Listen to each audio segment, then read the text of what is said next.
Number one, come to class and attempt the illustrations.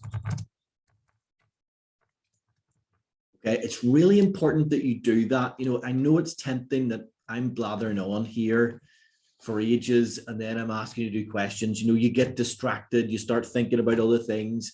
I know that that is the way of things. You've also got your computer, you've got your phone, you've got other things around you. It would be a good idea to put those things away and to just concentrate on what I'm saying.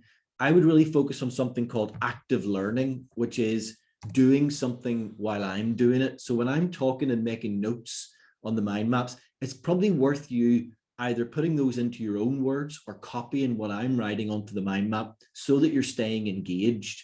If you're just listening with the best will in the world, after 5 minutes, your mind will start to wander. Okay, so do try to engage, do try to make notes, be doing something. Active learning is so important for this. You could find that if you don't do that and you just sort of sat and listened to the lecture essentially, and then maybe not attempted the illustrations, that you're really not getting very much benefit out of this. So really do attempt the illustrations, ask me questions, engage with what we're doing. It will make all the difference when you then come to do your own work. Okay, the second thing is we will cover most of the course in this and most of each topic, but there is a lot. There is maybe 10% of things that we don't have time to just get into in a lot of detail. They're not super important, but they're things that are on the syllabus that you will need to cover. So I would advise that after you have been to class, that you cover the chapter in the book. I would even start with the illustrations.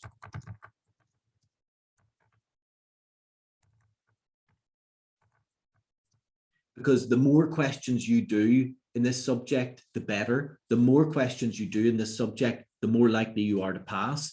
It's one of those topics that the questions can come up in a lot of different ways.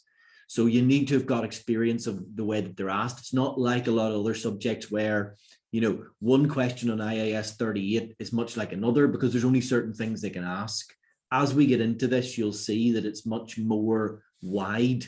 There's a lot more in terms of the scope of things that could be asked here. So come to class, do our illustrations in class, work with us. We've probably done then an exam question in class as well. Then go to the book, start with test your understanding question 1, have a go at it. If you can't do it, well then read the chapter up to that point. Then go to test your understanding 2, have a go at it. If you can't do it, well then read the chapter up to that point.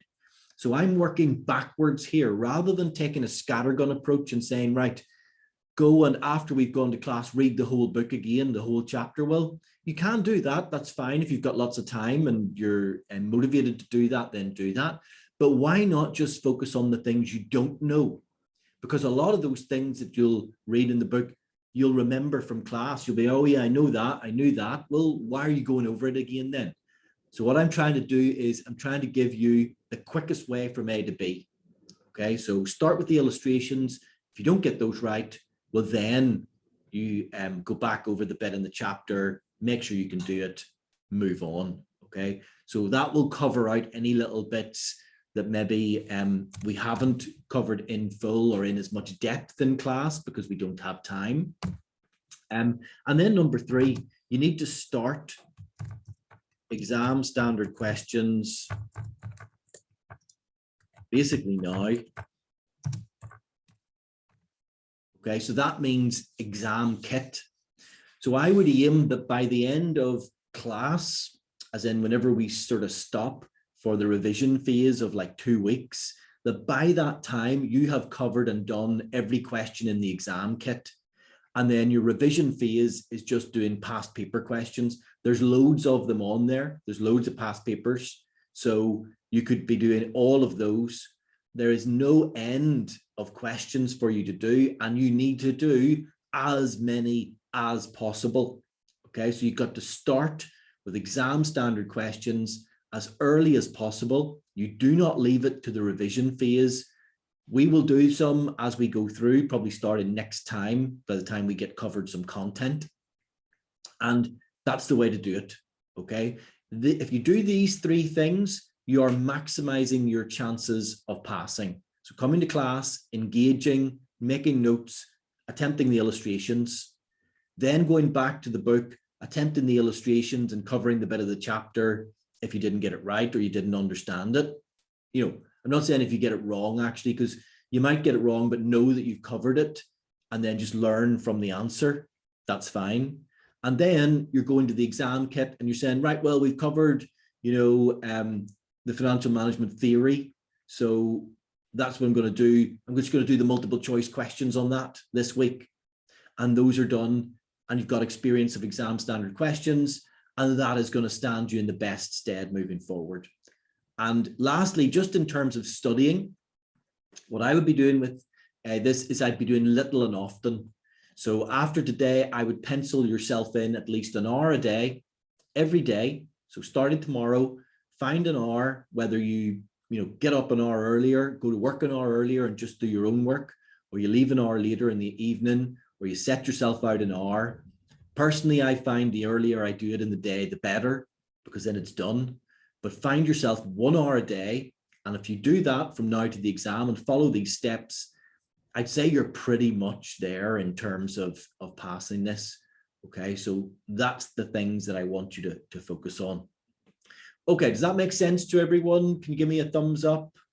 Let me know that that's the process you're happy to follow. Give me a question in the chat or unmute if you want to check anything or you're not sure or no. Okay, good thumbs, good, excellent. Right, okay, so now I will come and talk about exam technique and we'll be doing questions and I'll talk about study technique as we go through. So usually at the start of each class, I'll have a little bit of a recap over things we did last time.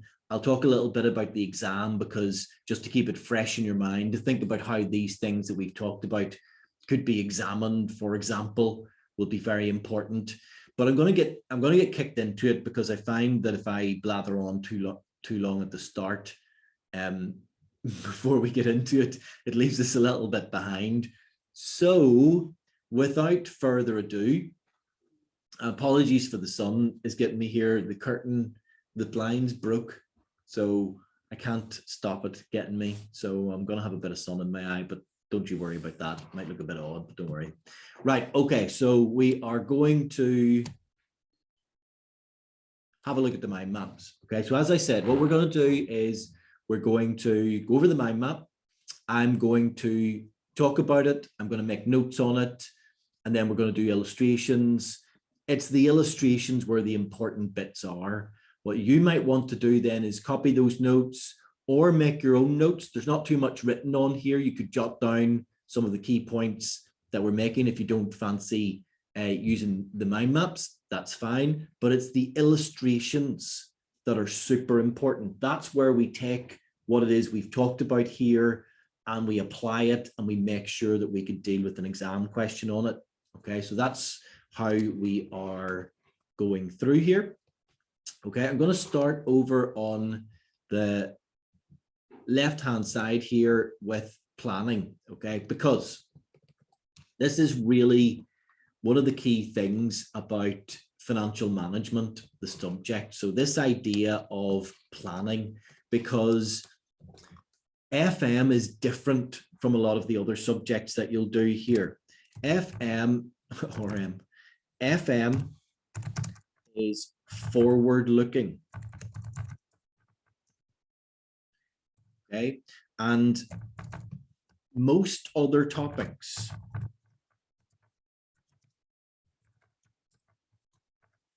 are backward-looking.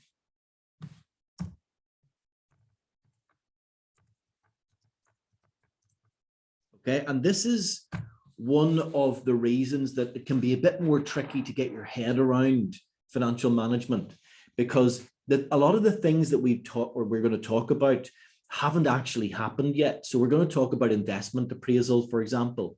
So that's whether or not you should invest in a certain project. Well, the project hasn't happened yet. So it's not like financial reporting, for example, where the transactions have happened and we are now deciding how we should record those transactions. It's not like that. We're saying, well, look, we're thinking about this investment. Should we do it? When we come to look at currency risk, we're saying, well, the currency rate might change. What are we going to do about it? When we talk a little bit about business valuations, we're saying, well, what's this business going to earn in the future that gives it a certain valuation? So that's slightly different, and that's what you've got to get your head around here. And what that does is it widens the syllabus, because you're not just looking at, well, here's a set of standards, here's something you're trying to achieve, and you just apply the standards in order to achieve it. Okay, so it's a bit different, and you've got to bear that in mind as we go through, because it means that it's a bit wider and it's a different type of thought process. So a lot of what we're talking about, and essentially this branch tells us what we're going to be looking at. We're going to be looking at investments. We're going to be looking at financing, and we're going to be looking at dividend policy. In fact, this is often referred to as the financial management triangle. So you've got a triangle and you've got these things that I've just mentioned. So you've got investments, you've got financing, and you've got dividend policy or dividends in that triangle. So those are the three things. Now, I know this is the very first thing that I'm mentioning to you, but actually this is something that the examiner examines, this idea. And the bit that they're interested in here is not remembering them or something like that. It's about understanding the relationship between these. Well, that's a bit big.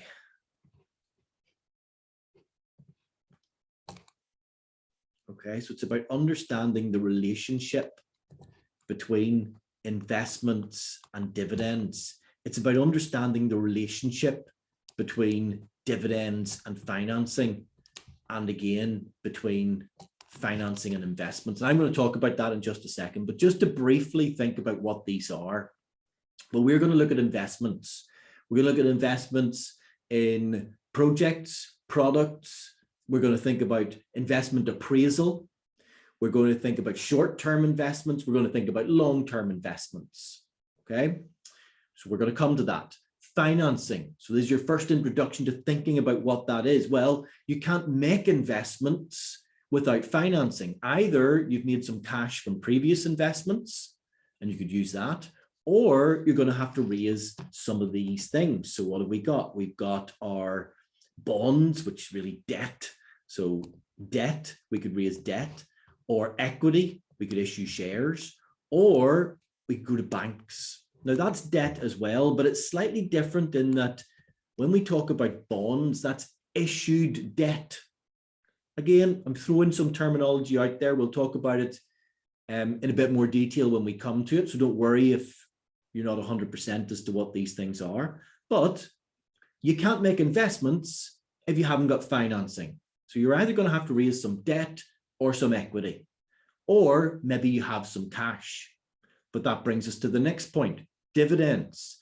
Well, why does an investor invest? Well, they want a return, and we'll talk about what that return is shortly, but it's fundamentally going to be made up of share price growth and dividends.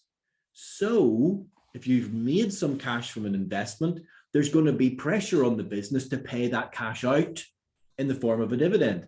And if you do, well, then you're going to need some financing to make some more investments. Okay, that is this idea of the relationship between investments, dividends, and financing. Okay, you need to make investments to make profit. You need financing in order to make those investments. But people are expecting a dividend. And if you have successful investments, you can pay that dividend. But if you do, well, then to make more investments, you may well need to raise more finance. And it therefore is a circle. And that's what financial management is all about. That is what this subject is all about. That essentially sums up what we are going to look at for 90% of this course.